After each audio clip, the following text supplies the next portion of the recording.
자, 오늘은 이제 36차시이고요.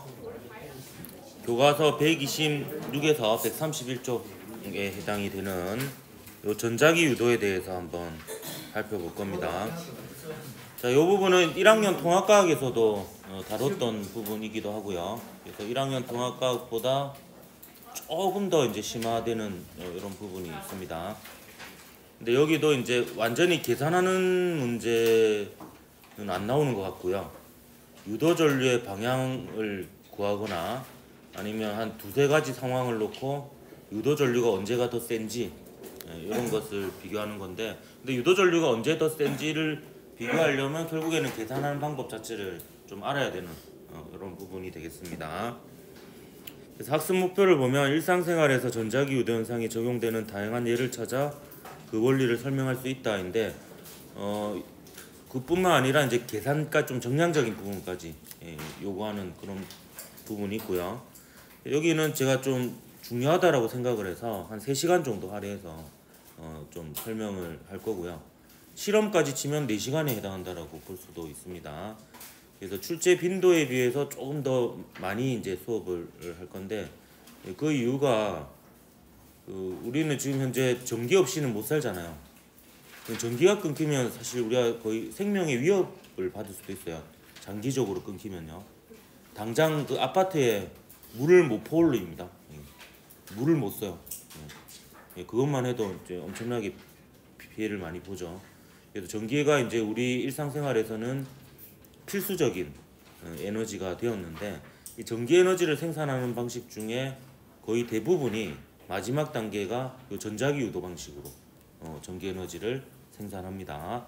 그래서 이제 굉장히 중요한 부분이라고 생각이 들어서 조금 더 어찌 보면은 교과서보다도 조금 더 상세히 좀 가르치는 부분이기도 합니다. 자, 1학년 때도 제가 자속에 대한 얘기부터 시작을 했죠. 결국에 이제 우리가 다룰 대상은 이제 닫혀 있는 형태의 도선골인데요. 거기에 유도 전류가 흐르는 상황이 바로 요 자속이라고 정의되는 이 물리량이 변화하면 전류가 흐릅니다. 그래서 이제 자속의 정의를 정확하게 알아야 되죠. 부산은행이었죠. 기억납니까? 비바큐에스. 기억 안 나요? 자속은 자기력 선속의 줄임말인데 이 속이 다발이라는 뜻이고요. 그래서 자기력선 다발인데 얘를 줄여서 자기선속, 더 줄여서 자속 이렇게 얘기합니다. 우리 교과서는 이렇게 표현하고 있는 것 같고요. 저는 주로 이렇게 표현을 할 겁니다. 자, 기호는 이렇게 쓸 수 있는데 이게 이제 정의가 부산은행이었죠. B수직 곱하기 S 였는데요. 여기서 S는 이제 닫혀 있는 형태의 고리가 있다면 그 고리 내에서 자기장이 통과하는 면적이고, 요 B수직은 요 닫힌 고리가 이루는 면의 수직인 자기장 성분입니다. 자기장이 비스듬하게 있는 경우도 있을 수 있으니까 그런 경우에는 자기장 중에서 면의 수직인 방향 성분만이 요 비수직이 되겠습니다. 그래서 요것을 이제 그림으로 한번 형상해 보면 여기 원형 도선에 자기력선이 이렇게 통과하고 있는 모습. 요거를 이제 보면은 요 기호하고 비슷하게 생겼죠. 그렇게 해서 자기 손속의 기호를 요 파이로 이렇게 나타내는 것 같다라고 추측하고 있습니다. 높은 확률로 아마 맞을 것 같고요. 그래서 요 기호의 모양에서 여러분이 이 정의를 좀 떠올리면 될 것 같아요. 여기 닫혀 있는 고리의 면적에다가 그걸 수직으로 통과하는 자기장을 곱하는 게 요거다. 그래서 이제 부산은행의 탄생 배경에 대해서 얘기를 했었고요. 단위는 웨버인데 몰라도 됩니다. 잘 뭐 이렇게 크게 중요하게 다뤄지지는 않는 것 같아요. 자, 그럼 얘가 변하면 이제 유도 전류가 흐르거든요. 그럼 이 경우를 한번 예를 들어서 보도록 하겠습니다. 자, 이렇게 파란색 영역 안에 지면을 뚫고 들어가는 방향으로 균일한 자기장이 있다라고 합시다. 그 크기는 B고요. 방향은 지면을 뚫고 들어갑니다. 이때 이제 균일한 자기장이란 말이 앞으로 많이 등장할 텐데요. 균일하다라는 것은 공간적으로 이 모든 지점에서 자기장의 크기와 방향이 같다라는 의미이고요.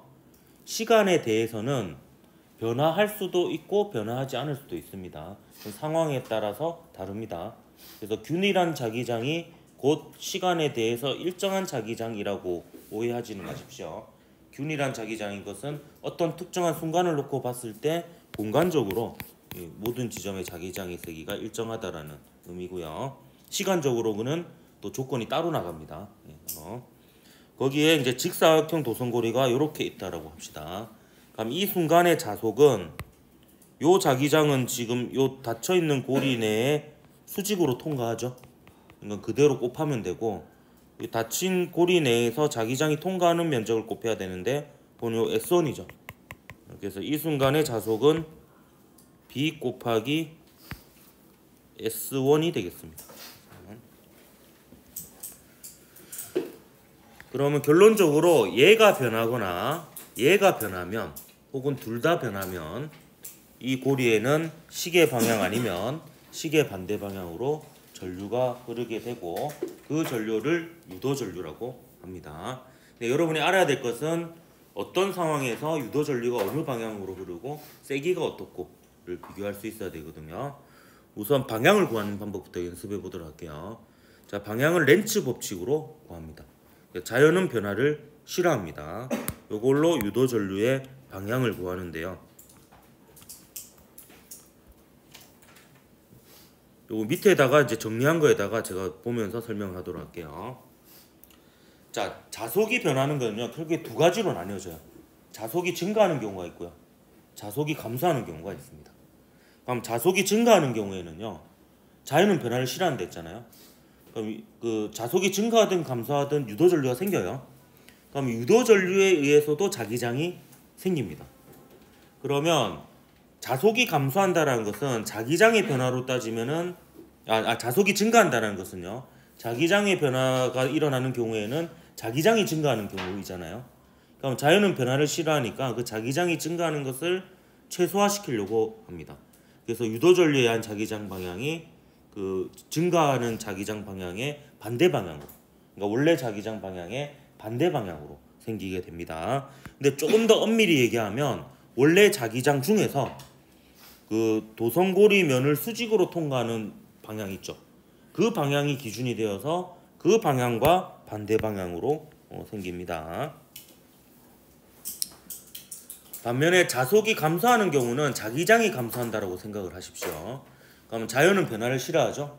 그래서 자기장이 감소하는 것을 조금이나마 덜 감소하게끔 유도 전류에 의한 자기장이 원래 자기장과 같은 방향으로 생기면서 자기장이 줄어드는 게 조금이나마 덜 줄어들게끔 이렇게 변화를 최소화하게끔 이렇게 생긴다. 이렇게 보면 되겠습니다. 그럼 한번 연습해 보도록 할게요. 요 규칙대로. 자, 이걸로 연습해 보겠습니다. 자, 얘가 증가해요. 자기장의 크기가. 얘는 고정되어 있고요. 얘 자기장의 크기가 증가하면 자속이 증가하죠.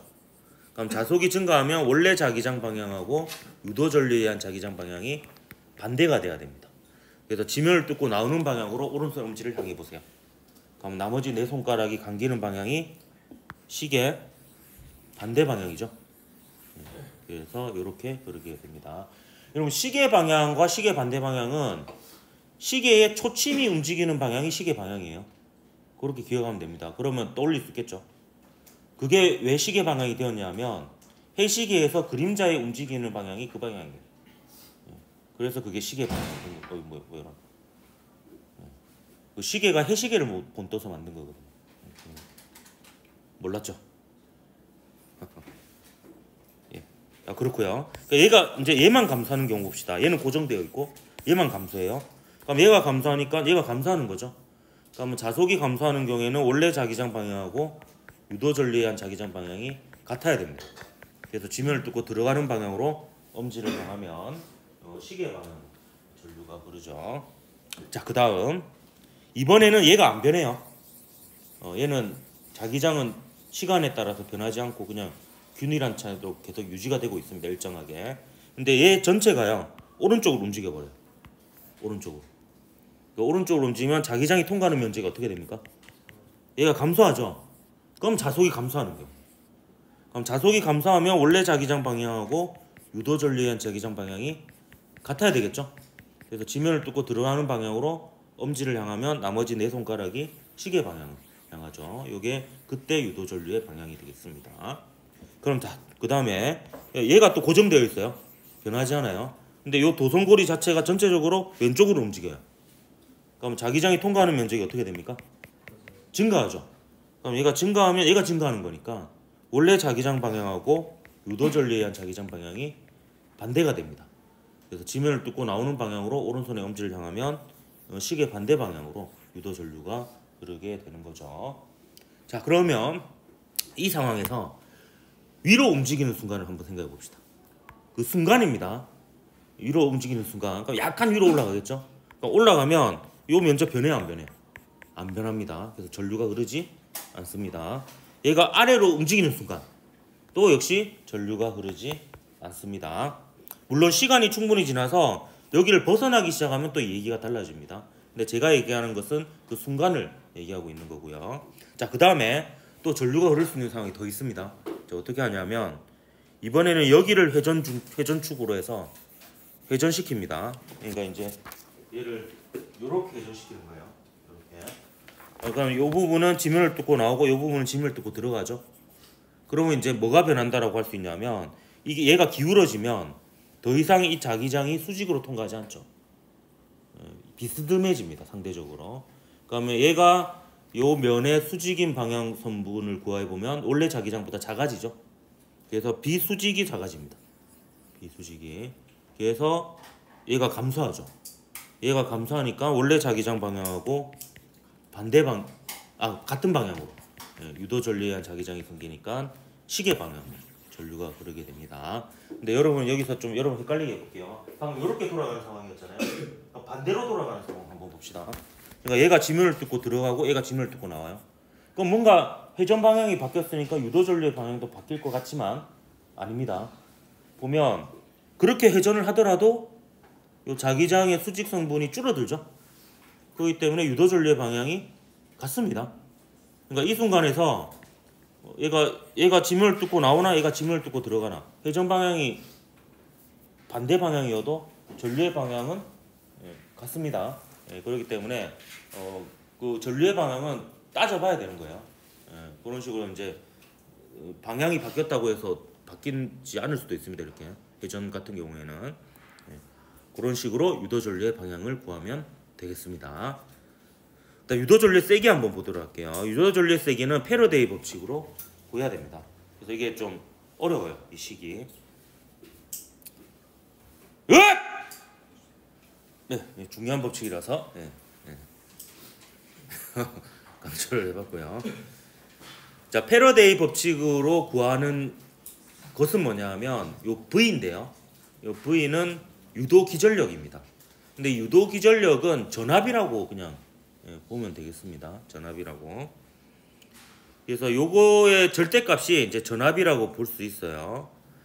그래서 유도 전류의 크기는 결국에 요 유도 기전력의 크기에 비례한다라고 볼 수 있습니다. 최종적으로는 이 패러데이 법칙으로 구한 유도 기전력 있죠? 요 유도 기전력을 저항으로 나누면 돼요. 그러면 유도 전류가 됩니다. 근데 막 이 코일을 회전시키는 경우를 한번 생각을 해보세요. 그러면 경우에 따라서 유도 전류의 유도 기전력의 크기는 달라질 수 있겠죠? 하지만 코일 자체의 저항은 안 바뀌잖아요.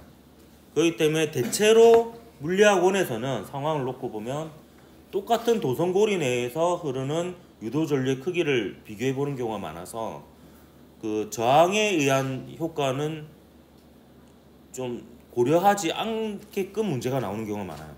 그래서 보통 유도 전류의 크기를 따질 때 유도 기전력만 따지면 되는 경우가 거의 대부분입니다. 이때까지 기출 문제는 다 그랬어요. 근데 예전에는 이제 얘가 다른 경우도 좀 다뤘었거든요. 근데 그거를 다루지는 않고 있는 것 같습니다. 그래도 혹시 모르니까 이 개념을 알고 있으십시오. 저항이 다르면 유도 기전력이 같아도 유도 전류는 다를 수 있습니다. 최종적으로는 이건데 대체로는 저항이 같은 경우 혹은 저항을 무시할 수 있는 경우로 서로 비교하기 때문에 유도 기전력이 센 상황이 곧 유도 전류가 센 상황이다. 이렇게 보면 되겠습니다. 대체적으로는요. 그래서 이제 우리가 구하는 것은 전압이라고 보면 되겠습니다. 유도 기전력. 얘는 앞에 일단 마이너스가 붙어요. 근데 이 마이너스는 유도 기전력의 부호는요, 유도 전류의 방향을 구하는 렌츠의 법칙과 좀 관련이 있습니다. 그리고 N은 코일의 감은 횟수예요. 요거는 이제 넘버의 첫 글자죠. 그래서 고리가 한 개 있는 것보다 두 개가 있으면서 겹쳐져 있으면 유도 전류가 2배 생겨요. 유도 기전력이 2배가 되어서. 그리고 여기는 이제 자기 선속이 시간에 따라서 얼마나 빨리 변하느냐에 이제 비례하게 됩니다. 근데 제가 여러분에게 권하는 공식은요, 이걸 좀 풀어서 쓴 것을 기억하기를 바랍니다. 그래서 델타 B 바 Q S 델타 T 이렇게 자기 선속을 풀어가지고 이렇게 좀 기억하기 바랍니다. 그래서 요거의 크기로 유도 전류의 세기를 유추할 수 있고요. 요거의 부호로 유도 전류의 세기를 유도 전류의 방향을 알 수가 있습니다. 생각해보면 자 보세요. 자기 손속의 변화와 반대 방향이에요. 자기 손속이 증가한다라는 것은 그 방향 자체가 원래 자기장 방향이잖아요. 그거하고 반대 방향이 되는 거죠. 그리고 자기 손속이 감소하는 경우에는 원래 자기장과 반대 방향이 되죠. 그거에 마이너스를 곱한 거니까 원래 자기장과 같은 방향이 되는 겁니다. 이런 식으로 해석을 할 수도 있습니다. 근데 그렇게 생각하면 좀 어렵거든요. 그래서 제가 권하는 것은요, 유도 전류의 크기 자체는 요 식의 절대값으로 구하고요, 방향은 그냥 렌츠의 법칙으로 따로 생각하는 것을 권장합니다. 요 식으로 생각하는 것보다.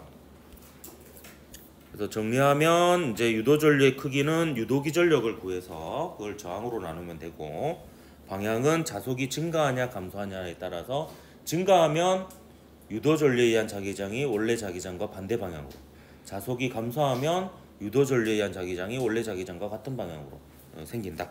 이렇게 보면 되겠습니다. 그래서 요게 이제 전자기 유도 법칙의 다고요. 요걸로 뭐 현상을 해석하고 문제를 푸는 거예요. 그렇기 때문에 요 페이지가 중요하니까 여러분 좀 잘 기억을 하도록 하고요. 요 교과서에 있는 예를 한번 들어보면 뭐 이런 식으로 실험하는 거는 1학년 때 해봤었죠. 보면 여기 코일에 검유계를 연결한 다음에 자석을 왔다 갔다 하면 검유계 바늘이 움직이잖아요. 그래서 전원장치가 없음에도 불구하고 이게 전류가 흐르잖아요. 그때 이렇게 가까이 가져가면 자기장이 세지잖아요. 그럼 자속이 증가하니까 원래 자기장과 반대 방향으로 유도 전류에 의한 자기장이 생기니까 오른손 엄지를 위쪽으로 향하면 이렇게 됩니다. 아니 밀당으로 해도 된다 했습니다. 고리하고 자석의 움직임 사이에는요. 다가오면 밀어내고 멀어지면 당기고. 그래서 N극이 다가오니까 위쪽이 N극이 되게끔 오른손 엄지를 위쪽을 향하면 이 방향으로 유도 전류가 흐르죠. 요게 이제 그걸 나타내고 있습니다. 렌츠의 법칙. 요거는 다가오는 경우고 얘는 멀어지는 경우거든요. 다가오면 자속이 증가하죠. 그러면 원래 자기장과 반대 방향으로 유도 전류에 의한 자기장이 생깁니다. 또 멀어지면 자속이 감소하죠. 그럼 원래 자기장과 같은 방향으로 유도 전류에 의한 자기장이 생겨서 유도 전류가 이렇게 흐르게 됩니다. 이게 밀당으로 하면 얘가 다가오면 밀어내야 되잖아요. 그래서 위쪽에 N극이 되게끔 유도 전류가 생기고, N극이 멀어지면 당겨야 되죠. 그래서 위쪽이 S극이 되게끔 아래쪽이 N극이 되게끔 유도 전류가 흐릅니다. 그래서 고리하고 자석 사이, 코일하고 자석 사이의 움직임에서는 이런 식으로 이제 유도 전류의 방향을 구할 수도 있겠습니다. 자, 오늘은 그 전자기 유도가 활용되는 예들을 그냥 보고 마칠 겁니다. 다음 시간에 이제 어쨌든 수식적으로 접근하는, 정량적으로 접근하는 부분을 할 거고요. 자, 전자기 유도에 이용해서 지금 요 페이지 있죠, 요 페이지. 요 페이지는 여러분 통합과학에서 했던 내용이고요. 오늘은 그냥 간략하게만 하고 다다음 시간에 얘가 한 바퀴 도는 과정에 대해서 자세하게 다룰 겁니다. 그것도 통합과학 때 제가 좀 과도하게 어찌 보면 깊게 들어가서 한 부분입니다. 그 부분을 한 번 더 다시 할 거라고 보면 되겠습니다. 이 부분이 이제 물리학원 기출 문제에서는 잘 나오지는 않았지만 그래도 나온 적이 있긴 하거든요. 있긴 하고 저는 개인적으로 이게 발전기에 올리니까 중요하다고 생각해서 조금 상세하게 가르치는 편입니다. 오늘은 간단하게만 얘기할게요. 자, 발전기에 올리는 이래요. 그냥 여기 자기장이 있고요. 그다음 거기에 코일을 돌려서 요 자기장의 수직 성분이 바뀌어가지고 유도 전류가 흐르는 것을 합니다. 근데 실제 발전소는 제가 알아보니까 영구 자석을 쓰지 않고요. 요것도 전자석을 이용한대요.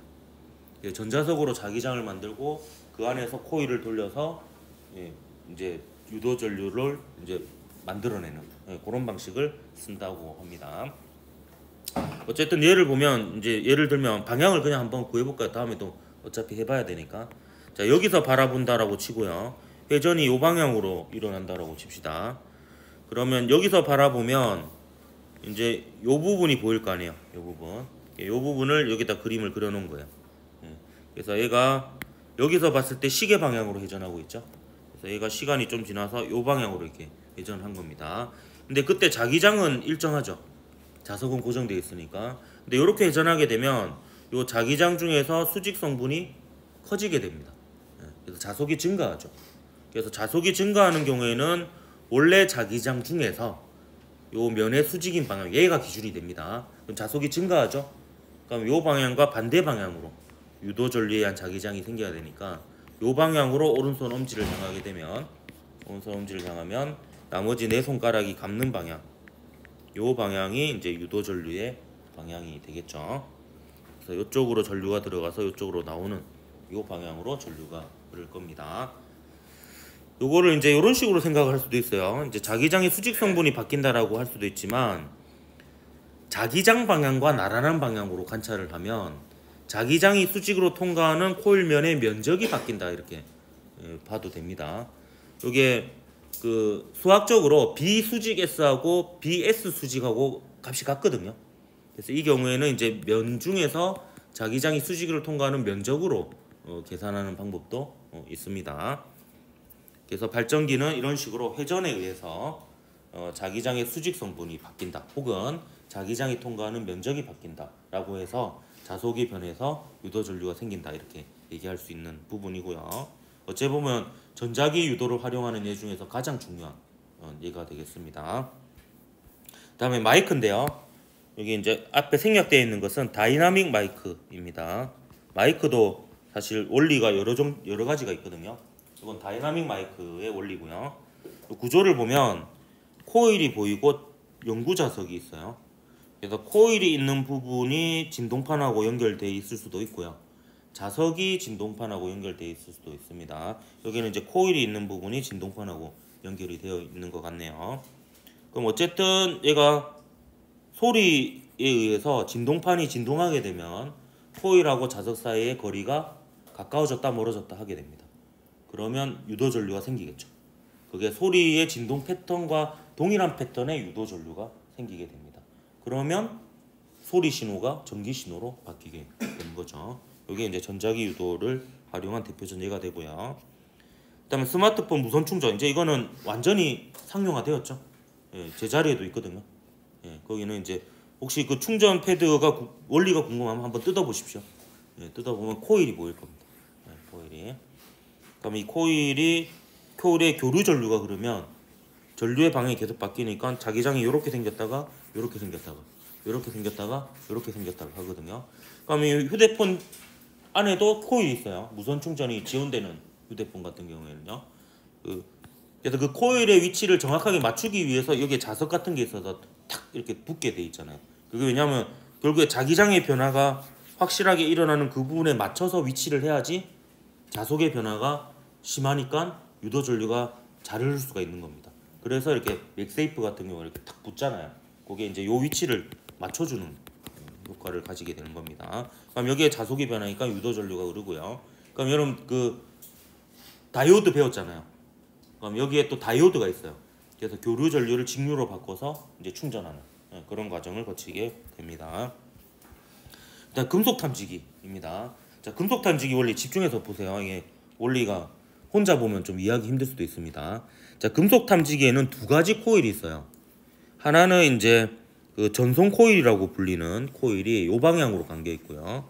그다음에 수신 코일은 이거와 수직인 방향으로 감겨 있습니다. 그럼 얘를 작동시키기 위해서 처음에는 뭘 하냐면 여기 전송 코일에 교류 전류를 흘려줘요. 그럼 전류가 이렇게 흘렀다가 이렇게 흘렀다가 이렇게 흘렀다가 이렇게 흘렀다가 합니다. 그럼 그거에 의해서 자기장이 이렇게 생겼다가 이렇게 생겼다가 이렇게 생겼다가 이렇게 생겼다가 합니다. 그럼 요 주변에 아무것도 없다라고 하면 요 자기장의 변화만 생기거든요. 그러면 요 수신 코일을 보면 그 자기장은 변화하긴 하지만 코일면에 수직으로 통과하지는 않아요. 그래서 코일면에 수직으로 통과하는 자기장이 변해야지 여기 유도 전류가 흐르잖아요. 근데 얘는 주변에 자기장이 변하긴 하지만 수직 성분은 없으니까 자속이 변하지 않는 거예요. 자속이 0인 상태로 유지되고 있는 겁니다. 그렇기 때문에 이때는 여기 유도 전류가 흐르잖아요. 근데 여기에 금속 던전과 같은 금속이 있다라고 칩시다. 자, 보세요. 그러면 여기에 막 교류 전류를 넣어주면 자기장이 막 이렇게 생겨요. 그러면 이 금속 동전의 입장에서 보면 자기장이 이렇게 생겼다가 이렇게 생겼다가 이렇게 생겼다가 이렇게 생겼다가 합니다. 그러면 이 금속 표면에는 이 자기장의 변화를 방해하는 방향으로 유도 전류에 의한 자기장이 생기게 돼요. 그래서 약간 소용돌이 형태, 맴돌이 형태의 전류가 생기게 됩니다.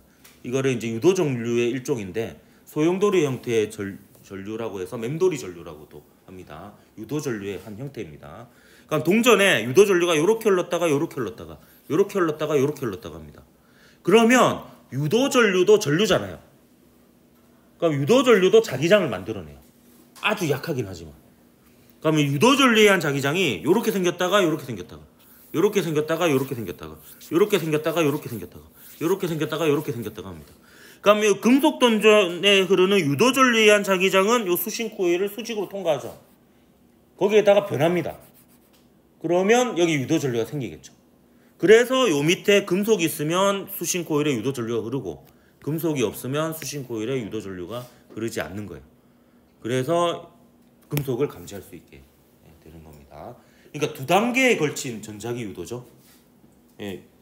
첫 번째 자기장 변화에 의해서 여기 유도 전류가 생기고 이 유도 전류에 의해서 또 자기장의 변화가 생기면서 여기에 또 유도 전류가 생기고 그래서 유도 전류의 변화에 의한 유도 전류를 이용한 게 금속 탐지기다 이렇게 볼 수가 있습니다. 그걸 이제 트랜지스터 같은 걸로 증폭해 가지고 이제 신호를 확인하겠죠. 사람들이 머리가 참 좋죠.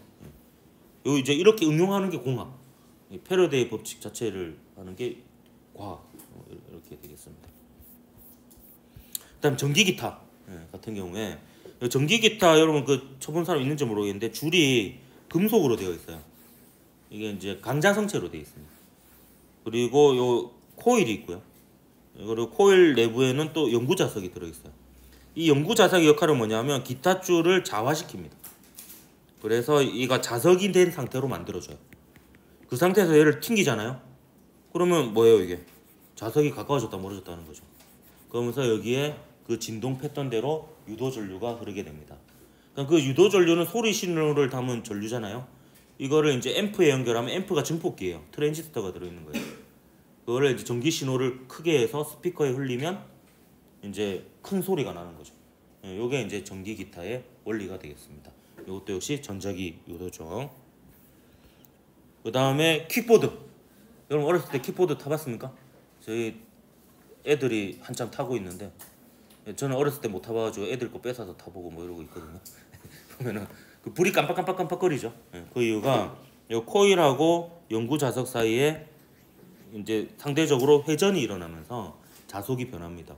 그래서 깜빡깜빡거리는 이유는 그게 LED여서 순방향일 때만 불이 들어오고 역방향일 때는 불이 안 들어오기 때문에 깜빡깜빡거리는. 그게 이제 이것도 전자기 유도고요.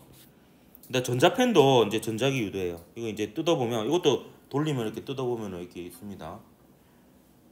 요 안에 보면 안 보이네요. 코일이 있다고 합니다. 코일이. 그리고 요 화면은 일단 그 자기장이 형성되어 있는 화면이래요. 그렇기 때문에 얘를 움직이면 결국에 코일 주변에 자기장이 변해서 이제 유도 전류가 흐르고 그 신호를 가지고 이제 동작을 감지하는 이런 방식이 되겠습니다. 예전에는 이제 이런 방식하고 압력을 감지하는 방식 이렇게 나눴는데 요즘은 이제 복합적인 게 많죠. 압력도 감지하면서 전자기 유도도 이용하는 이런 방식을 많이 쓰고 있습니다. 그리고 이제 여러분 그 교통카드 같은 경우에도 교통카드 안에 전지가 없잖아요. 그럼에도 작동을 하죠. 그 이유가 요 단말기에 자기장이 막 이렇게 변하는 자기장이 생겨요. 여기다 갖다 대면 아마 카드는 뜯어본 경험을 해본 학생들이 제법 있을 거예요. 이게 뜯어보면 안에 또 코일이 있거든요. 그렇기 때문에 이 자기장의 변화에 의해서 이 코일에 유도 전류가 흐르면 그걸 이제 에너지원으로 해서 작동을 하게 되는 겁니다. 그럼 이 IC 칩에 저장된 정보를 주고받는 거죠. 그러면 얘는 카드 회사 서버하고 연결되어 있습니다. 그래서 순간적으로 인터넷 통신이 되는 겁니다. 그렇게 해서 이제 요 정보하고 맞는지 잔액이 얼마인지 이런 걸 서버에 있는 정보로부터 확인해서 이렇게 결제를 하게 되는 이런 시스템입니다. 그래서 요거 보면 여러분 그 배달 음식 같은 거 시키면은 그 배달원이 그 카드 결제기 들고 오는데 그 핸드폰에 연결해서 쓰죠. 아니면 핸드폰 자체에 카드 결제기가 내장되어 있거나 이게 통신이 돼야 되기 때문에 그렇습니다. 자, 요거는 이제 지금은 서서히 없어지고 있는 방식이죠. 마그네틱 선. 카드에 보면 요즘은 IC 칩으로 꼽아서 결제를 하는데 예전에는 그게 없었고 다 마그네틱 방식이었거든요. 근데 이게 복제가 쉬워요. 그래서 각종 범죄에 많이 활용이 되기 때문에 요즘은 근데 IC 칩은 그에 비해서 여기 좀 정보가 더 많이 저장될 수 있기 때문에 암호화가 좀 되거든요. 근데 얘는 이제 좀 암호화하기에는 저장할 수 있는 정보의 양이 좀 적어요. 그래가지고 얘가 결국에 N극, S극이 섞여 있는 거거든요. 얘를 지나가면은 여기 유도 전류가 흘러요. 그럼 그 유도 전류하고 똑같은 패턴으로 다시 자화시키면 복제가 되는 거죠. 그래가지고 이제 문제가 있을 수 있다. 이것도 여러분 그 한번 테스트 해보고 싶으면 네오디듐 자석 같은 걸로 이 아버지 카드를 이렇게 막 문질러 보세요. 아마 이제 끓는 건 안 되실 거예요. 그러면 이제 범죄에 연루되지 않으시겠죠. IC 칩만 되니까 어쩔 수 없이 안 끓기니까 네오딘 자수로 막 이렇게 문지르면 교체가 안 될 겁니다. 자, 오늘 여기까지 하고 다음 시간에 이제 패러데이 법칙을 정량적으로 수식적으로 이용하는 예들을 한번 살펴보도록 하겠습니다.